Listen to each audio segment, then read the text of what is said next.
Hello, hello, beautiful, sensitive people. I just decided to get on. I was going to get on earlier. I'm going to wait until we get some people up. I didn't announce this stream. I apologize for not announcing this stream. Hello, Sarah. Hi, Pure Walker. Good to see you. I woke up this morning. I have been having problems doing the live feed. I apologize for not doing live feeds. I know some of you like it. Hi, Constance Pleasance. Hi, Michelle. Angela, yay. Angela Johnson's here. Feng Shui, Susan. I've got to do something about the Feng Shui. I keep meaning to look at that. That's what I should be doing during this break. We've said hi, Melissa. Oh, Bad Boy Rob is here. Oh, goody, goody. Now the party can start. Merck Dillon, hello. Katie, hello. Jane Finley, English. Now there's a beautiful name. Hello, welcome. Catherine the Elder. We welcome our elders. T-Barb is in the house. Denise LaForgia, Connie Morris, and we have the beautiful Wandering Eyes who ask all the right questions. Nanu, hello. House of Lennerman, Becca is in the house. Wonderful. I would love to join Becca and Thoreau's Apprentice one of these days if y'all want to invite me. You never invite me, but maybe 4 would be too much. But they always look like they have so much fun when they do those round robin kind of things.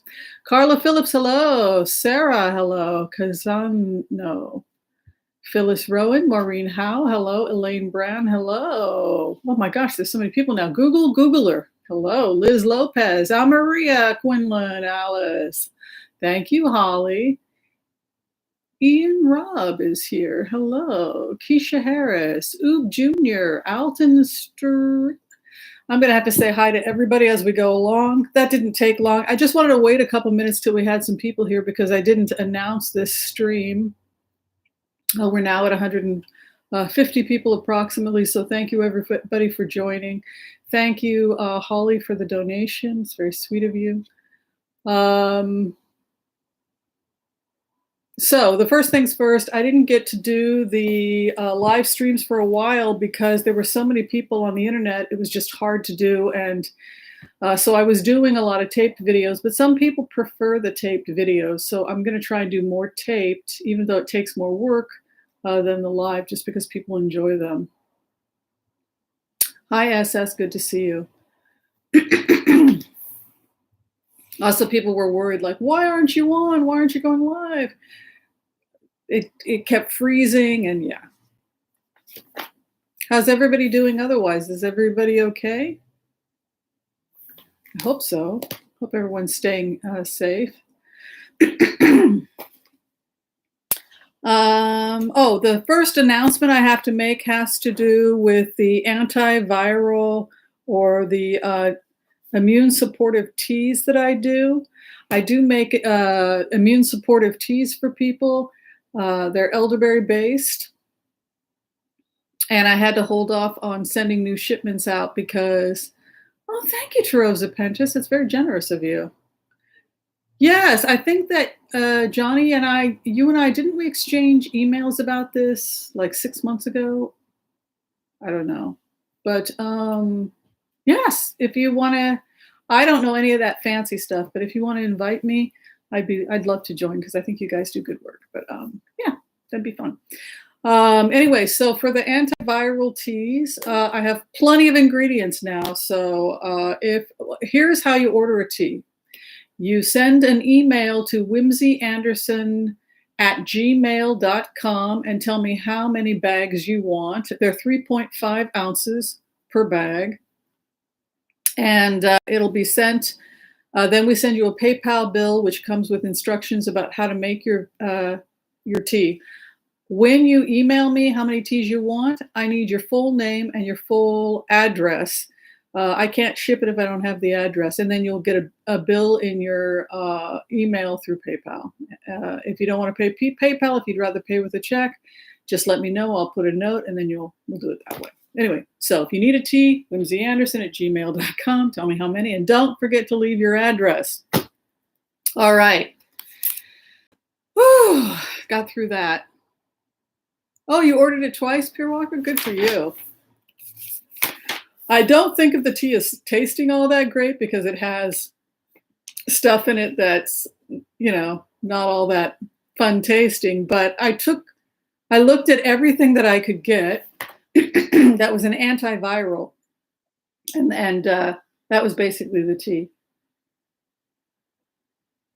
All right, so the first thing I want to talk about is I had some feedback on the remote viewing we did on Joe Biden, and I think it was appropriate that people reached out to me about this. I may have given people the false impression that I think that harassing people at the job is okay, or treating women like toys and playthings is okay.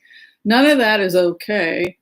The purpose of the meditation into Joe Biden was to try and see Joe Biden's perception.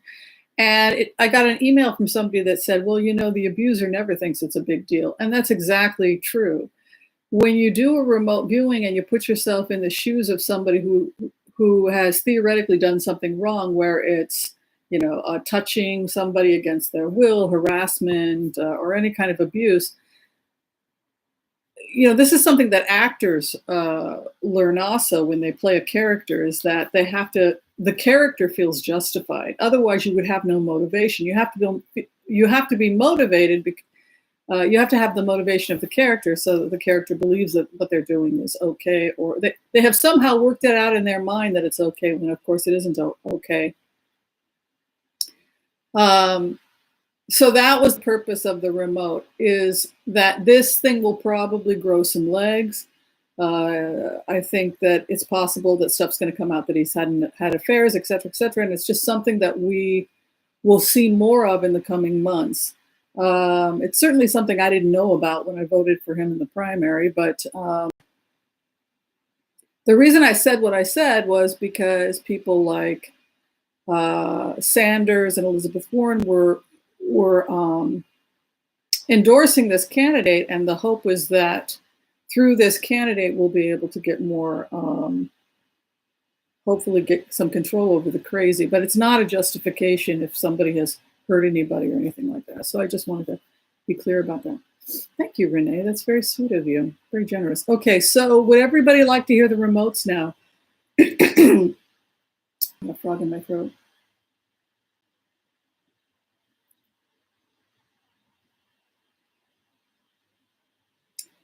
I just gave the information for ordering the teas, Julie. You just write me an email at whimsyanderson@gmail.com and tell me how many bags you want. And you also have to give me your full address, because if I don't have your address, I can't ship it. So you would say, hi, my name is Jane, and Jane Thomas, and I would like 3 bags shipped to the address. Please send me a bill. It's that simple. And then I'd send you the bill, and then we ship out the tea. So it's pretty simple. All right, so a couple of days ago, I was doing a remote. I was meditating, and I was trying to meditate on the origins of the virus again, and the investigation into the coronavirus. And in this remote, it was kind of exciting, this remote. Thank you, Renee. Very sweet of you. Thank you. This remote was kind of exciting because it's a type of lucid dreaming. Thank you, Patty. Very sweet. It's a kind of lucid dreaming when you do remote viewing, where I liken it to that TV show, Quantum Leap. Has everybody seen the show Quantum Leap? It was a show in the 1990s. Starred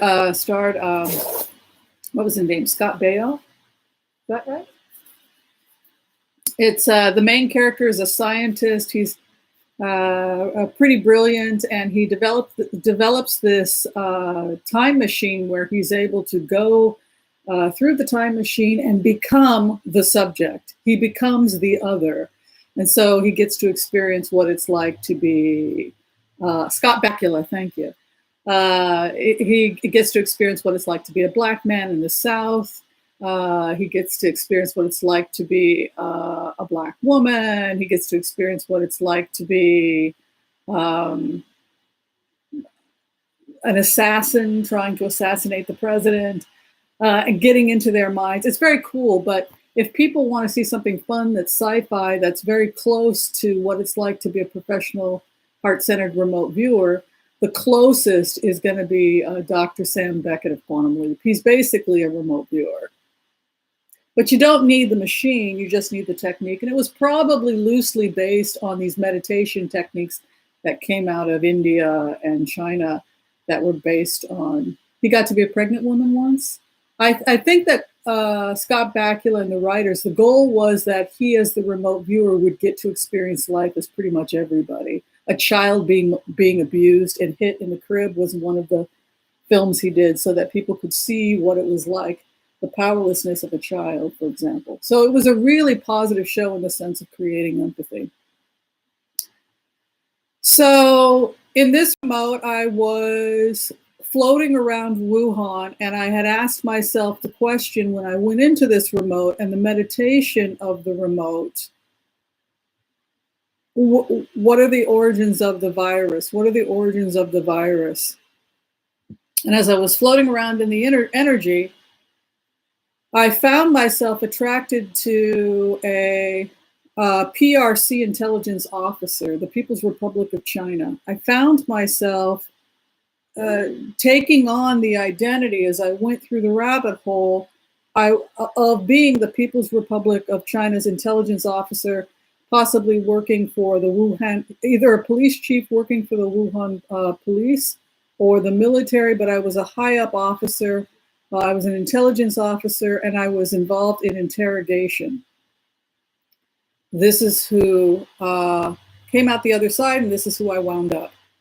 I wonder if death is like this for the high lamas, where they will just float around, find a karma that's interesting, and go in and incarnate. But very similar probably to what we're doing in terms of energetically focusing in on a particular person or energy. But the investigation, as far as the intelligence agencies in China in the beginning, surrounded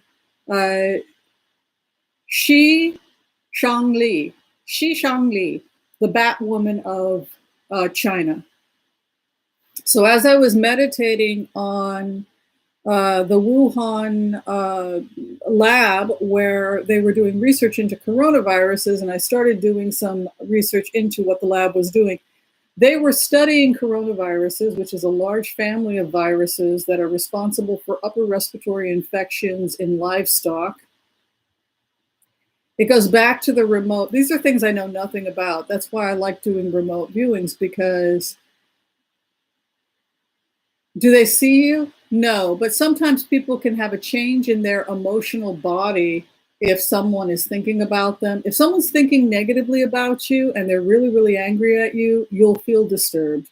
Most of us feel not okay, like, why is that person mad at me? Even if you may not consciously be aware of it. So on some level, this guy was talking to himself or talking to the universe, but these were the thoughts that, these are the thoughts that the officer was. So my job was to assess whether or not Sheng Li had intentionally, was responsible in any way, intentionally or non-intentionally, how this leak happened. So my first assignment when we first went in was to determine just how serious the leak was. So we had to figure out just exactly what we had in Wuhan and how severe the leak was, and whether, before we caused the entire world to become hysterical, we first had to just calm down and figure out where the leak was coming from and try and stop the leak. Then we had to determine how serious the actual contamination was. Were we looking at a serious deadly virus? So this was the first thing that happened when they suspected that they had a leak. In the second part of the remote, I had to interrogate I'll get her name right, Sheng Li, the Batwoman. And here is where I found my head going as the intelligence officer. I had to figure out, my first feeling was, one of two things have happened if the leak is coming from the lab. As far as I am him for all intents and purposes. So when I say I'm talking, okay, so we got that? Because that gets to be confusing for some people. All right, so as I'm questioning her, my job is to determine whether or not she knows anything about the leak. And if the leak is intentional or non-intentional. I'm live right now. I'll talk later. Excuse me. Yes, I'm live. Hold on, sorry, you guys. I'm live in front of 1,000 people. Okay. You do something? Yeah, he needs to glue the epoxy. Oh. Yeah, I think he's got it. We got a plumbing thing with it. Okay. Sorry about that. Okay, thank you. Sorry, that was landlord. They're doing repairs. So one of two things have happened. If the infection is coming from the lab, I need to find out, was it intentionally leaked or non-intentionally leaked?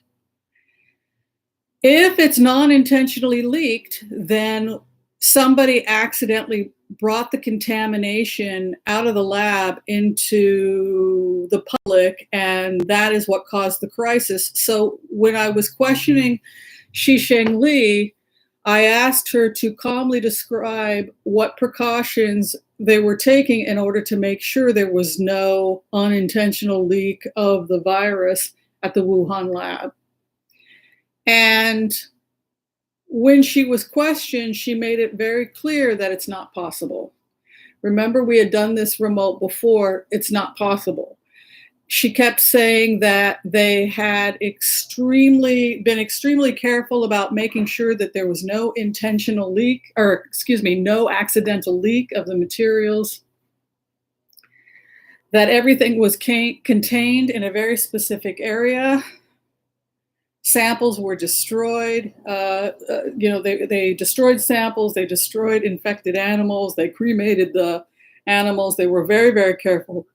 So she was convinced that it's not possible, because of her protocols, that this leak came from her lab. So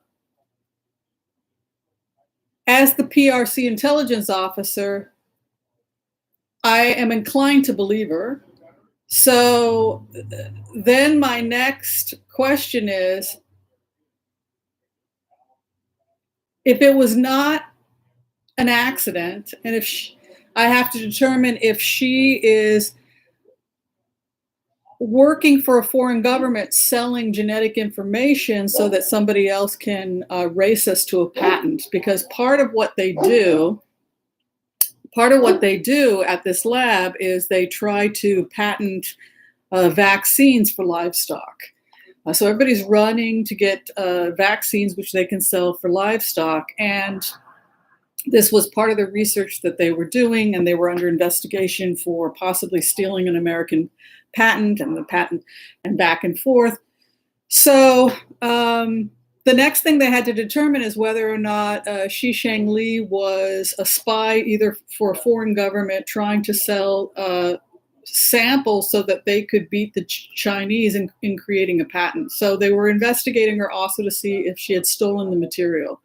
If she stole the material, and if it was accidentally leaked when the material was stolen. After the interrogation, it looks like the intelligence officer determined that Shisheng Li was innocent and was probably telling the truth, that she did not intentionally. I have to go again because this is getting really confusing. She did not create an accident. That's the first thing that they determined. She had the lab set up in such a way that that a chance for a leak or an accident is unlikely. It's unlikely that she intentionally stole it. These two options are being ruled out now by the intelligence agencies. So the next thing he had to determine was, if she knows nothing, if she created so many safe protocols that it could not have been an accidental leak, if she's not a spy, then the next question becomes, if it couldn't have been an accident, then it has to have been intentional. I guess that's what I was trying to get to. There's no possibility it was an accident. So as the intelligence officer, I have to ask myself, if there's no possibility it was an accident, then you're saying it was intentional. You see where I'm going with this? I know it's confusing. So if it was intentional, that I actually would have had to have done some work to get this virus out to the general population, then I have to figure out what the intent was. Because you just got done telling me that it's not possible that you could have accidentally leaked this to the general population, but the point is that it's in the general population. So what you're basically saying is that there was an intentional leak. So now I have to find out why there was an intentional leak. Was the intentional leak because one of your students, who's probably paid minimum wage, the equivalent of minimum wage in China, did they get bribed by a foreign government to steal samples and then have an accident when they were attempting to steal samples from the lab? This is one of the working theories they got to. If a broke student got approached by a foreign government and was offered money as a bribe to steal samples from the lab and then intentionally leaked the sample when they were attempting to steal it and give it over to a foreign government, that's one of the working hypotheses. The second working hypothesis is that somebody intentionally stole the data, stole the genetic material from the lab and then intentionally released it as a bioweapon, which is very different than saying that it was a bioweapon or that the research of the lab was intended to be a bioweapon. That is not what the working hypothesis of the PRC intelligence officer was. The working hypothesis was that since there's no way for it to have been an accident, it was intentional. So now we need to find out what the intent was. Is it theft to make money from a foreign government, or is it intentional terrorism? So that's where we are. They've conclude that where he's going, and then we'll open it up to questions because I know this gets really convoluted. Here's how far they've gotten in the investigation. They believe that genetic material, samples of the virus, were intentionally removed, possibly stolen from the lab, and that they are now trying to determine why. Thank you, Astrid. Either it was taken to be sold to a foreign government so that they could rush to the vaccine, or B, it was an act of bioterrorism by a lone individual or group of individuals that was disgruntled or unhappy with China or how they were being treated. It's either one of those. That's what we're left with.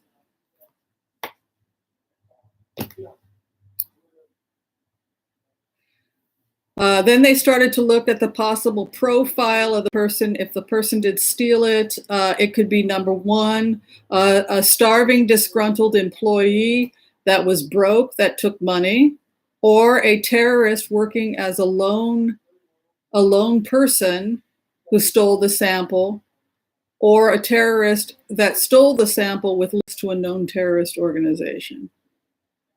And that is how the remote ended. So that's basically, so that tells us a couple things. Number one, that the Chinese were not in on it. The Chinese didn't know because they were trying to figure out if Xi Shengli was a spy for a foreign government and if she was the one that stole it to give to the Americans or somebody else, and they ruled that out. So that's really interesting. So she got her samples originally from a cave area, a large cave area in a remote area of China where poor peasants, the poorest of the poor in China, live. And they had been hunting and eating bats in that area for a very long time because they underwent real starvation in that area, particularly in the 1950s. They lost 60, I think they lost something like 60 million Chinese in the Great Famine. So they experienced great famine in those areas. So this was one of the reasons why locals in this remote area were hunting and eating bats. But it looks like it's traced back to those caves. But this is interesting. This is interesting, this remote. So what do people think about where the Chinese intelligence is headed? It's starting to get pretty scary, right? Also, according to China sources, a former employee of the lab is now in jail for having sold experiment animals as food. Yeah, see that if that happened, and it's possible it did, that's what they're looking at. They're looking at the profile of somebody who intentionally brought this out, either selling the animals or intentionally taking samples.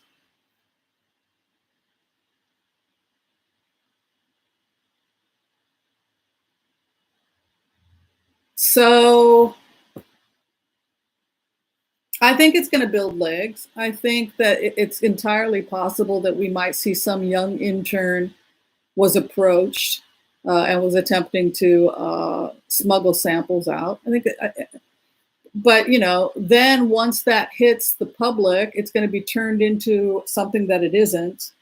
That the Chinese intentionally attacked America. I don't think is what happened, because if that is what happened, the intelligence person who we remote viewed would not have been completely in the dark trying to figure out what happened. So we are not looking at an intentional bioweapon from China. That's not what we're looking at based on this remote.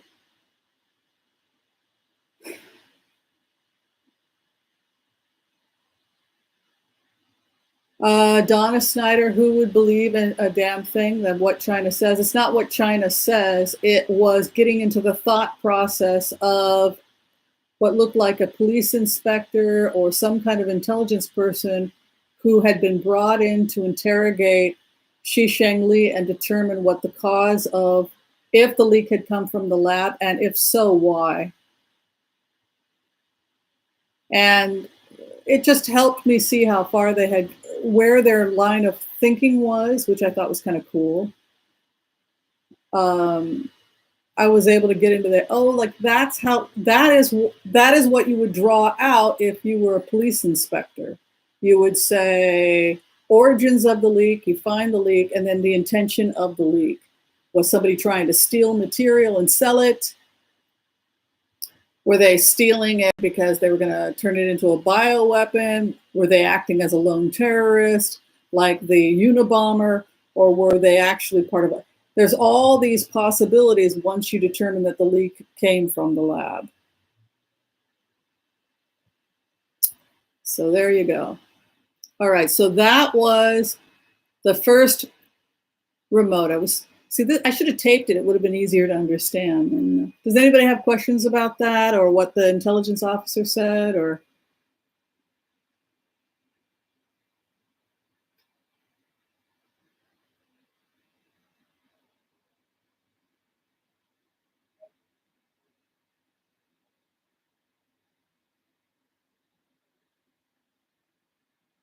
The Bat Lady is missing. I don't think the Bat Lady is dead based on this remote, and I didn't feel hostility towards her as the person that was interrogating her. It's my job to find out if I can believe her, because and she is saying in the remote, it's not possible. It's not possible. I did not leak this. I'm too careful.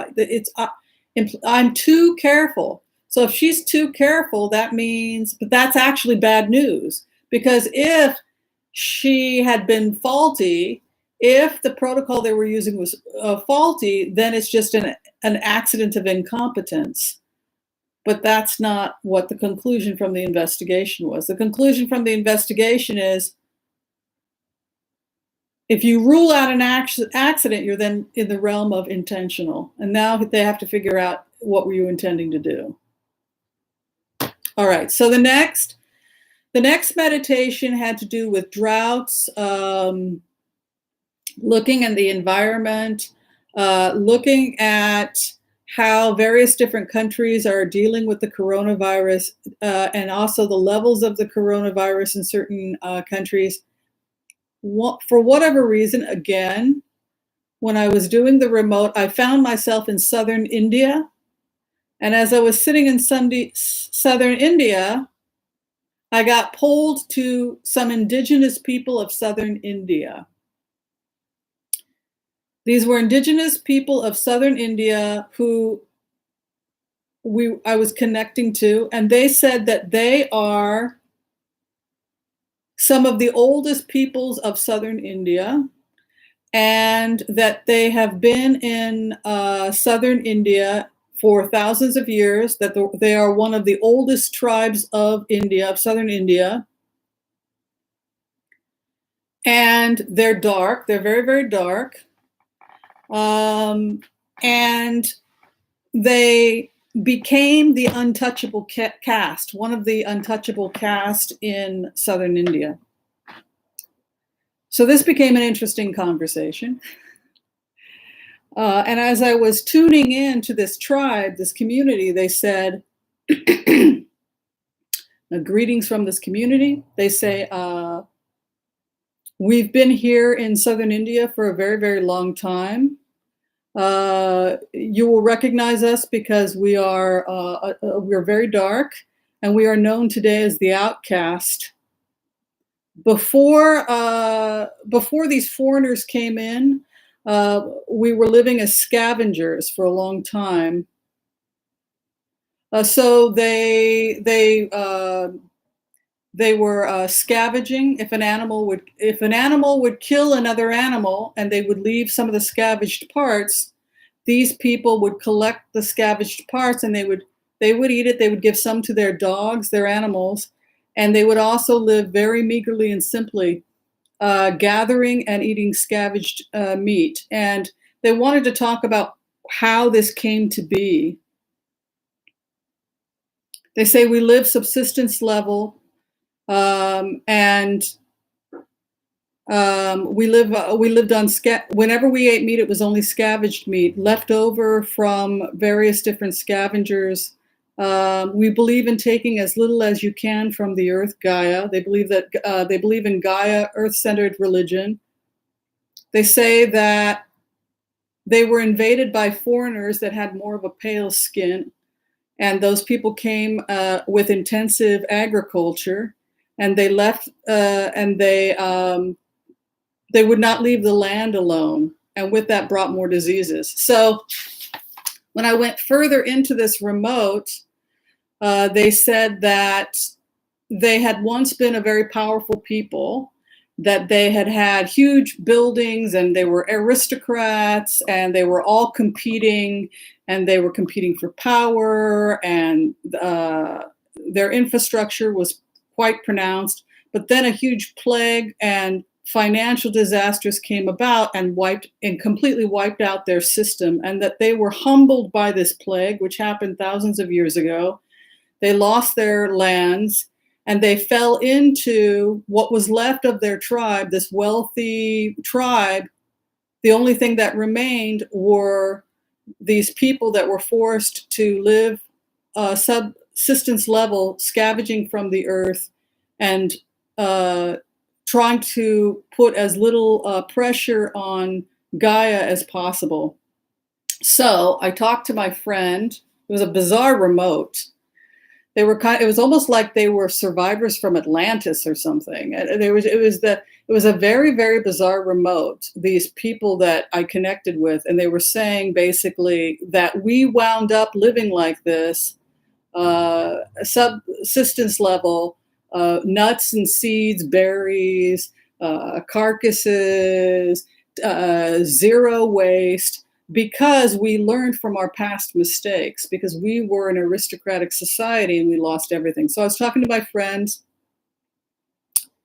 Robert Anderson, who owns Edge of the Circle Books in Seattle. Please support a local bookstore. And he said, oh yeah, they have found a lost Atlantis-like island in the south of India, but nobody has the money to excavate. But it appears that they had really large buildings, that they were an incredibly advanced society, and the island sank and they lost everything.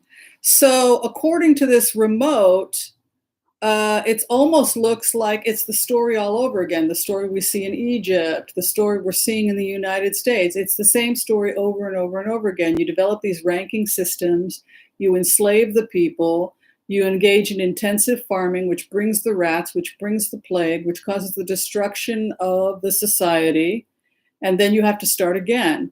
So,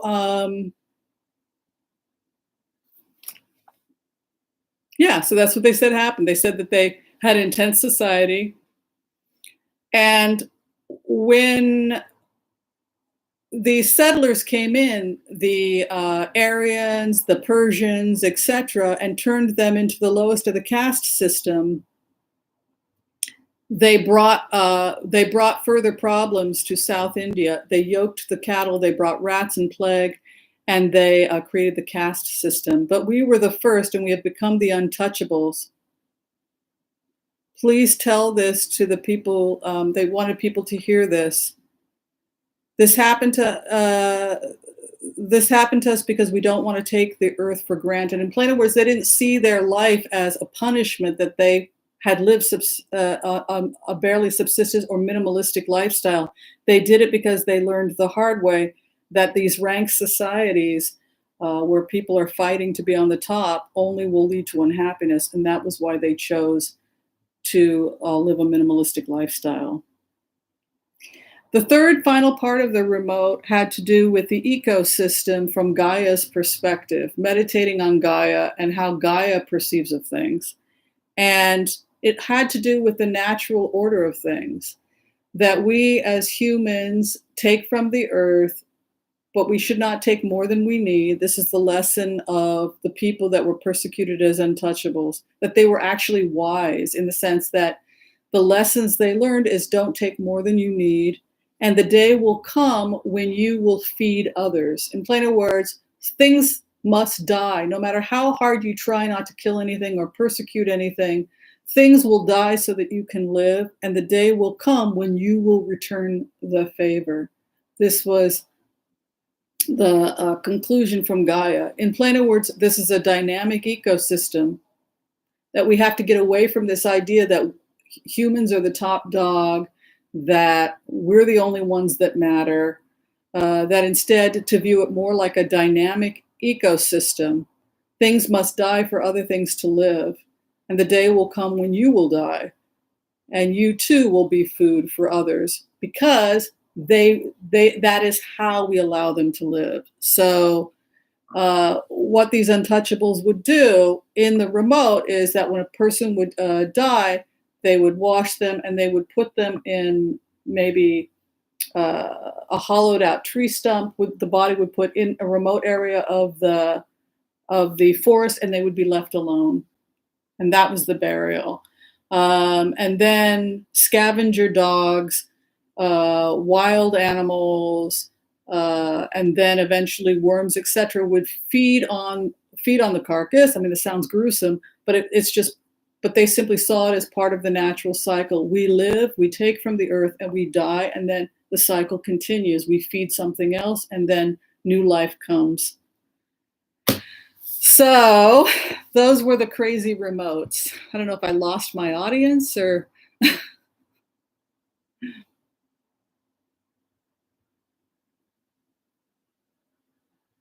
Anybody have any opinions about that? It reminds me of the zero money. Like, people are trying to get back to zero money, living in remote areas of America, growing their own.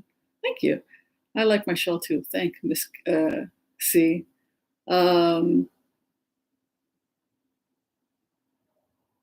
And that the Untouchables were really, in many ways, from Gaia's perspective, far more evolved, because the reason they were living that way is because they had learned some hard lessons about dog eat dog, and I'm a bigger king than you are, and then to find out after I did the remote, to have my friend say, "Oh yeah, the island is off the southern coast of India, and it's under so many feet of water, and they're trying to do excavations of this lost society." Like, oh. They talked to me. I wound up doing the remote on them. All right, so Becca has beautiful hair. I was noticing that. I hope she doesn't dye it. You work that hard to get hair like that, and you just ruin it if you put hair dye in it. Yeah. But I was talking to Robert about it, and Robert was saying, we were talking about the difference between the untouchable or the minimalist view. I read a book about a guy who lives on no money, and he does that. He walks along the highway, and if something has been freshly killed, he, if it's only been dead a couple of hours, he'll take it home, butcher it, cook it, eat it. And he gathers, wild things and lives like this. And yes, hair dye is bad for the environment, but supposedly henna doesn't hurt the environment because it's just made from like trees, from the pods or whatever. Yeah, it's mentioned in the Gaia Vita. It's actually mentioned as this kingdom, this island, but now they've actually found it. But boy, they showed up in the remote. All right, before we close today, we're going to go ahead and do a group reading. Would everybody like to have their group reading done? They suffer so much because we're stupid. That was the point of the remote, was that the reason that they were living as scavengers was in a way kind of to atone for what they had done. They felt like, no, we've got to minimal waste. Minimal waste.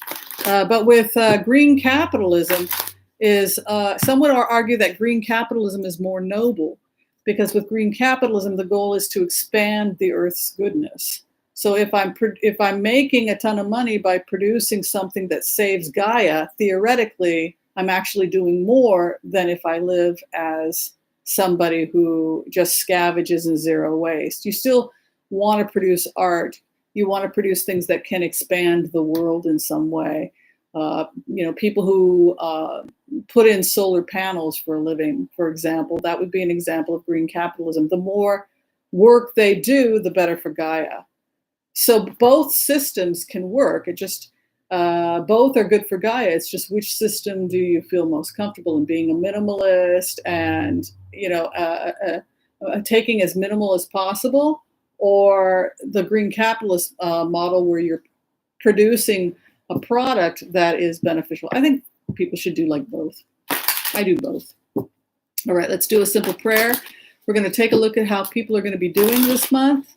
Is everybody ready for their weekly reading?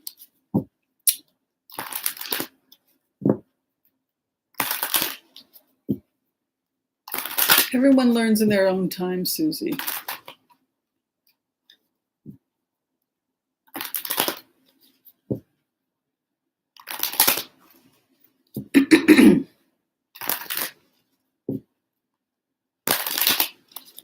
All right, I want to call on white light protection for myself and my viewers as we ask permission from Spirit to access our Akashic records. We call on our spirit guides and good angels to be with us. Give us the clarity and the wisdom that is needed to empower all of us on our journey so that we can make the best decisions for ourselves, our families, for the planet, for the people we love, and to help those we have strife with. And together we say, let's see what the week is going to be like.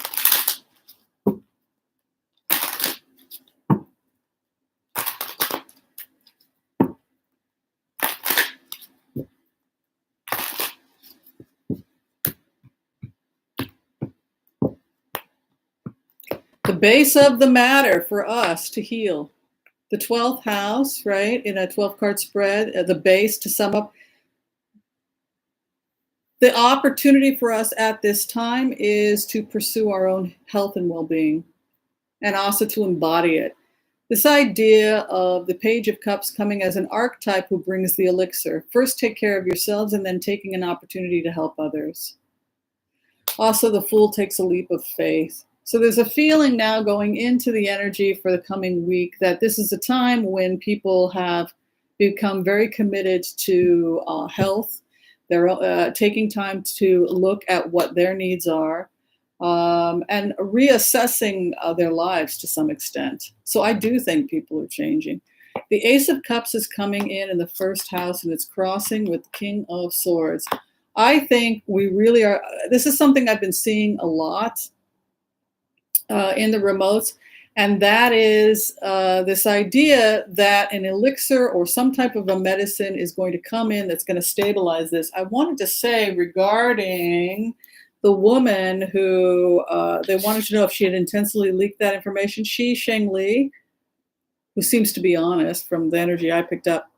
Her conclusion was that remdesivir, which was an antiviral, remdesivir was developed as an antiviral to treat patients who had been infected with Ebola. It's put out by Gilead Sciences. Her conclusion of her studies was that they had the most success with remdesivir in terms of stopping the aggressive symptoms from the infection. So not hydroxychloroquine. It was actually remdesivir, different company. But good news with the cup energy coming in that the antivirals are working. There's also going to be some potential, you can see in the fourth house, arguments or fighting. People want to make money off of a potential deal with the federal government. Then the federal government's going to make deal with their friends, whether or not these medicines actually work, and that becomes the moral issue. The other problem I see coming in the coming days, you can see a Six of Swords in the fourth house, is that we could be seeing arguments or fights coming about financial relief, further strife, feeling trapped a little bit by our circumstances. Concerns about health came in quite a bit. Here's the virus. I'd be curious to know what Becca and Johnny and the other readers are using to depict the virus, but I couldn't find another card that was better suited than the Knight of Swords. I'd be curious what other readers are using. The wind imbalance, right? The angry wind. What is around us? Yeah. Assistance from the government, hopes and fears, the world, final outcome. Exchange of ideas, schooling. The academics are going to become the future leaders. Yeah, we're gonna look to the scientists for leadership. I don't think, looking at the cards coming in, that politicians and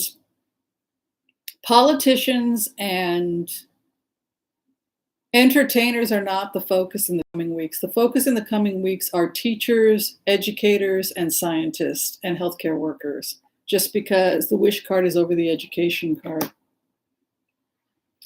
So I think people are going to stop looking to politicians for answers. Instead, we're shifting more towards schools, university, academics. They're the stars of the show right now. I really want to look at Trump's cards just because I think this is the month where he's pretty much finished. So I just want to check his cards out. Remdesivir, yeah. Yeah, that's the one that we're getting the best results from, according to the Batwoman.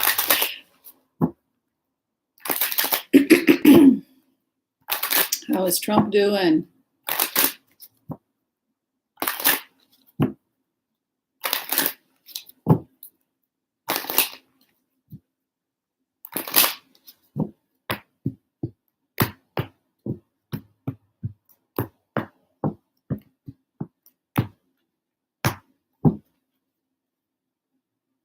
He is determined to have business up and running in about 3 weeks. New contracts coming in, Ace of Wands, and the 3-week card. Within 2 to 3 weeks, he wants businesses back to work. That's what He even if he doesn't care what people say. He doesn't care what Fauci says. He doesn't care what anybody says. He cares about the timeline. This is my pentacles are my week cards, and this is a contract card. 3 weeks contract. Ace of Wands is a 1 month card, and victory and success in entrepreneurs. Within 3 to 4 weeks, he wants this taken care of. He wants business back as usual. There's Fauci right over him.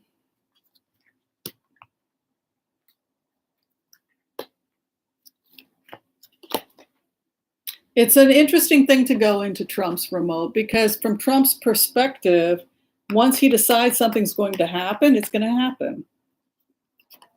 The money, the contracts with others regarding getting assistance. He wants to make money also from the medical community. Confusion. It's almost like an alcoholic's energy or blood sugar dysregulation with the moon card. The money, man, look how much money they're losing. 4 of Pentacles, the poverty card, feeling trapped about the money, wanting things to move, feeling like his business is being held up. He has no control. He gets all these business people. He thinks he and the business people are in charge, and then out comes this crossing of the King of Wands. Fauci comes in and crosses, and then you have all this confusion holding the money, the hopes and fears, the new start, feeling walled off or controlled. It's like what the financial world wants to do, and what science and business are in conflict, and it looks like science is going to win, and it's a source of incredible frustration, confusion, and it's costing him and his constituents a lot of money. Okay, so why are we looking at Eric Prince?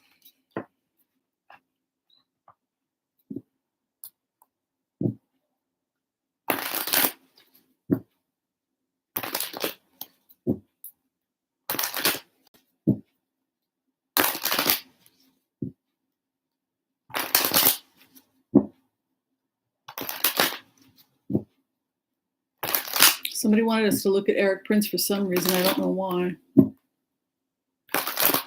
Will the workers rebel?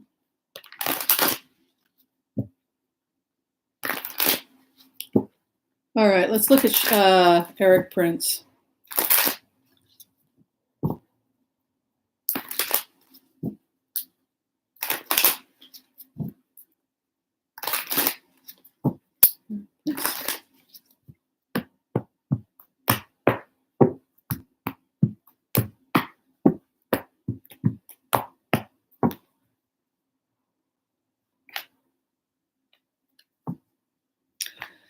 Yeah, I mean, it's something about move. He's involved in working with contractors to move stuff.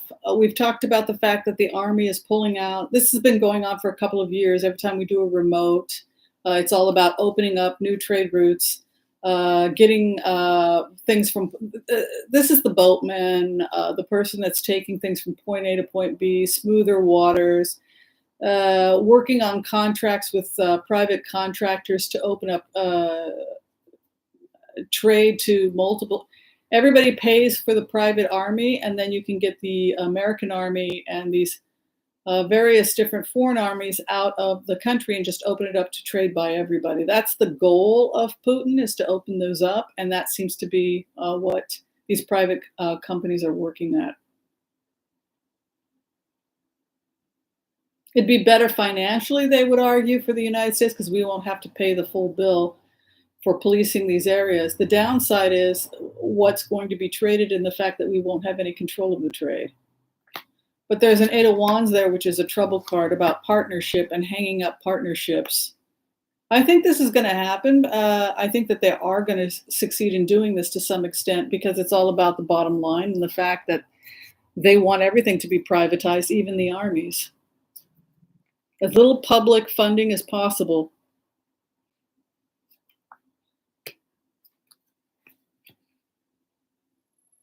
Something's going to happen that's going to put a big, because of world events, it's going to prevent Eric Prince from moving forward with some of his plans. You can see this tower is coming in. Some kind of major disruption we're right on the verge of, and it's going to change things a lot. And then conflict. He may have to put his goals on hold because of some kind of conflict or something that's coming in that puts a stop to his work, and then some kind of boundaries come in. 5 of Swords, the Moon card. I think Eric Prince is going to be blocked from doing a lot of the stuff he wants to be doing. But from their perspective, if you don't believe in anything being public, if you want everything private and you want to help your friends get rich, it's a great idea to get rid of the public army, which would also, by the way, make a lot of Americans unemployed. And instead take the money and give it to private businesses so that your friends can get rich, and so that people like Putin can continue to open trade in areas that he previously had been blocked. Thank you, Patty. It's very sweet of you. Yes, as little public funding and opacity, is that how you say it? Eric Prince. If the whole premise is bizarre, that you shouldn't have any, I mean, it's just very bizarre. Did I say thank you to Patty yet? Thank you, Patty. Okay. Bill Gates.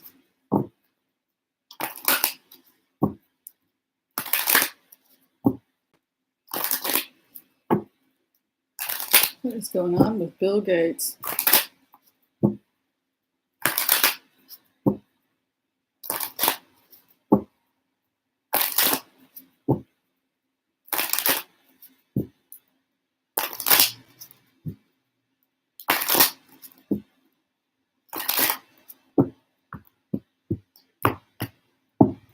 Well, like Noam Chomsky. Did everybody see the Noam Chomsky interview on Democracy Now? It's like talking about how our country is being overrun by psychopaths. Interesting. It says that Gates is using his skills to get medicine and supplies out to remote areas.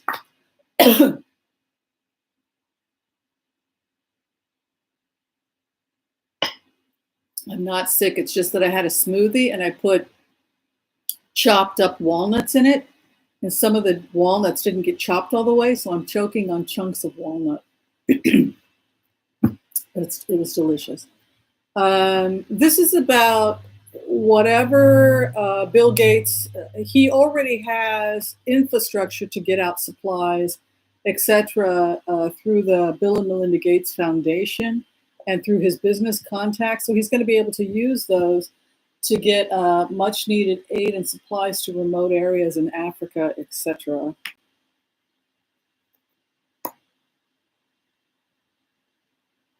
He and his wife have really been very well organized. I know when I was a medical student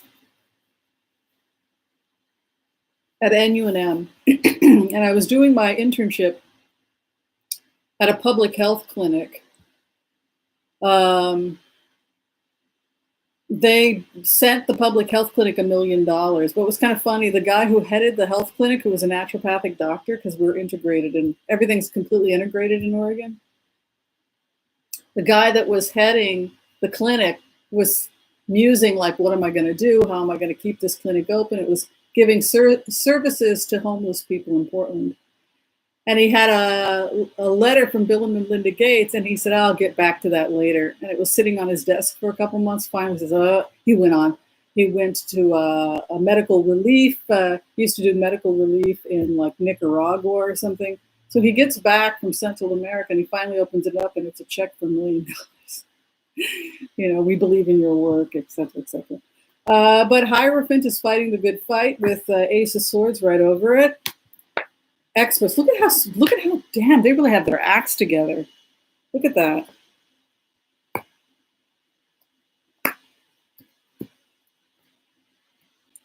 It's about supply chains also. Just as you have supply chains for food and everything else, he's talking about supply chains to make sure medical aid, medical equipment gets to the people necessary through his ongoing relationships with businesses that donate to these charities and the karma of that. And then the mastery, the Ace of Swords victory with the Hierophant. There's some confusion that certain things are, there's some delays and some issues, but yeah, he's going to be very helpful in terms of transferring well-needed medical supplies to remote areas. You can see a new beginning here, the contracts coming in here, the Two of Cups, smoother waters, the business world, mastery card is right here. Yeah, and the King of Pentacles. I think that the Gates are going to be very much involved with helping. Particularly, I know that they're doing a lot in Africa, but not just in Africa, in remote areas. I like the fact that the Six of Swords is there as the card. All right, we're going to go ahead and close. I have time for, will the Noahide law be enacted if the U.S. goes under martial law? Well, I don't know what you mean by Noahide law, Angela, because Noahide law to an Orthodox Jewish person means something very specific.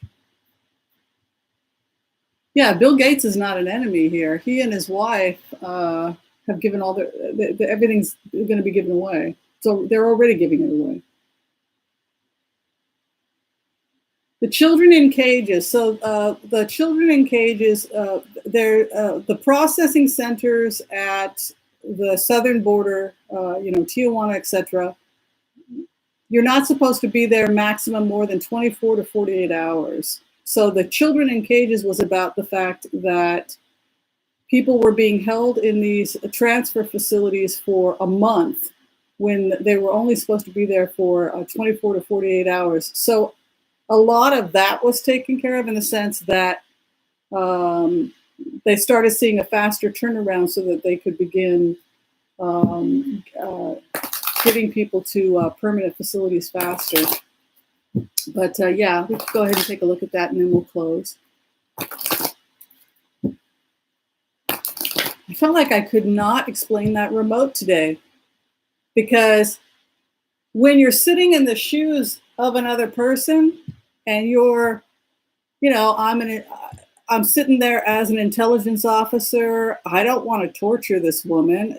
That's not really where I'm coming from, but I have to have a very serious conversation. This is a well-respected scientist in China. I have to ask pointed questions about what she knew, when she knew it. Did she intentionally leak it? Is she working for the Americans? Did she sell it? Did she accidentally leak it when she was taking a vial to a contact? I didn't feel like I was an evil person that was out to torture and murder the scientist. That wasn't my job and that wasn't my function. My job and my function was to try and get the information to find out what happened because it was a global catastrophe.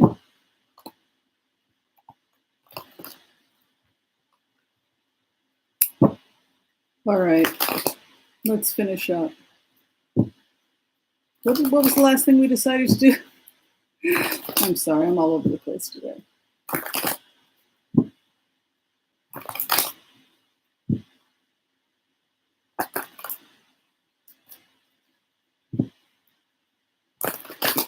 I'm very concerned about a second wave, just because of how the cards are looking. If he pushes everybody back to work,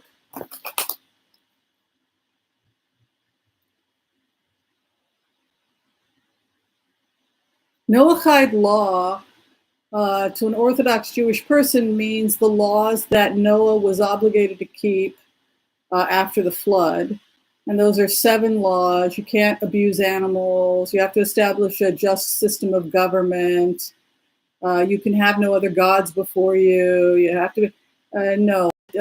As I understand Noahide law, no, that doesn't make, I don't understand how that would be. Maybe I'm not understanding your question, but Noahide law is 7 laws all human beings are obligated to keep, whether they're Jewish or not. I had direct deposit. I haven't gotten anything in my check yet. No check from me.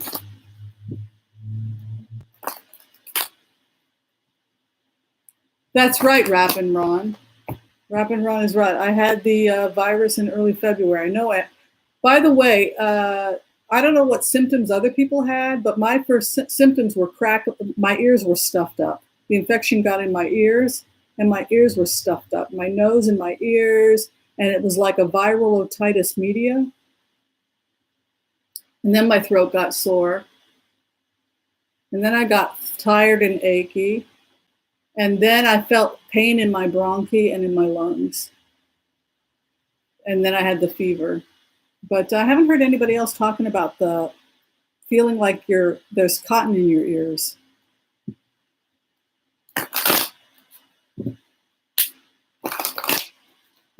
Will the U.S. finally have martial law? Yeah, let's take a look at whether or not there's being rioting, because I'm seeing some hillbilly justice in a couple of weeks.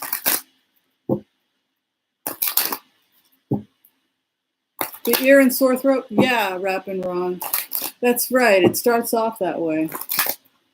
Maureen Kelly, thank you. I will donate to the animals, because a lot of animals are winding up on the streets right now in LA because nobody can feed them.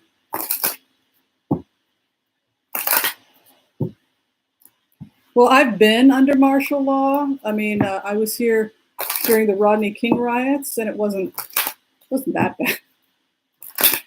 They came in, they were polite, it was hot, we brought them sodas.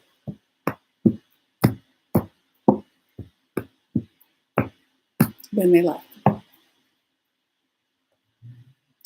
They are giving human beings a lot of leeway. This started off with a lot of trust to see if the American system could work, and for the most part it did, where instead of forcing people to be in quarantine, thank you, Anna Macedo. The main charity we're giving to is Hope for Paws, because I guess they're inundated by homeless dogs right now, homeless animals. It's really not good.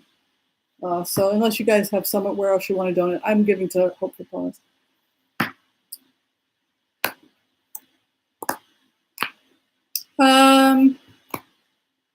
They're going to really try and avoid that because it would be disastrous.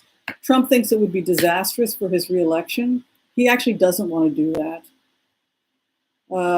It would destroy him. They hillbilly justice people, if martial law comes in, it will prove to them that Trump can't be trusted. No, this is a desire. He wants things back to normal, everybody up and shopping and spending money now. You can see the 10 of Cups moving in. Look, this is not martial law kind of energy. This is trying to avoid martial law because he knows that his base is getting angry. He's trying to avoid that.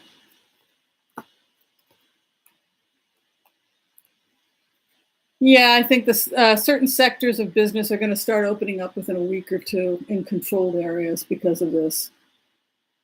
All right, everybody, did you have fun?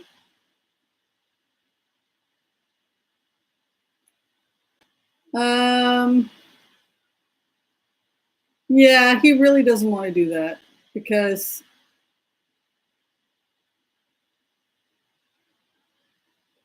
he wouldn't have fans, and he would lose his fan base if he did that.